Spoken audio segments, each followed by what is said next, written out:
Hi అండి. అందరికీ నమస్కారం. మనం గుడుల దగ్గరికెళ్ళినప్పుడు కొంతమంది ఇలాగా పెయింట్ వేసుకొని ఇలా బెగ్గింగ్ చేస్తూ ఉంటారు కదండీ! పిల్లలకి వేస్తూ ఉంటారు కదా! వాళ్ళ అమ్మ ఏం చెప్పిందంటే ఈ అబ్బాయికి ఇంకొంచెం దూరంగా కూర్చుంది గాని అని చెప్పిందండి. అంటే గొడుగులో కూర్చోబెట్టింది ఫస్టు. ఎందుకనో ప్లేస్ మార్చాలనుకుందండి తను.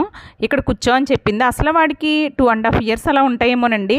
అంటే వాళ్ళ అమ్మ స్థావరాన్ని మొత్తం వాడు మార్చడానికి ఎంత ప్రయత్నం చేస్తున్నాడో చూడండి. అంటే వాడు వయసుకి మించిన పని చేశాడేమో అనిపించింది. అంటే ఒక్క వస్తువు కూడా వదలలేదండి వాడు. వాళ్ళ అమ్మ కూడా చంటి బిడ్డతో ఉన్నారు ఆవిడ. బ్యాగ్ ఇవన్నీ ఉన్నాయి కదండీ! వీడే అన్నీ కూడా తీసుకొస్తున్నాడనమాట అక్కడికి.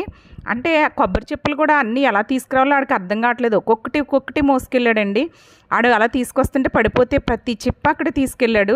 ఆడిని చూస్తే అనిపించింది అసలు ఏ స్కూల్‌కెళ్ళి నేర్చుకోవాలి అసలు పాఠాలు, వీడికి జీవిత పాఠం అప్పుడే తెలిసిపోయింది అని అనిపించిందండి.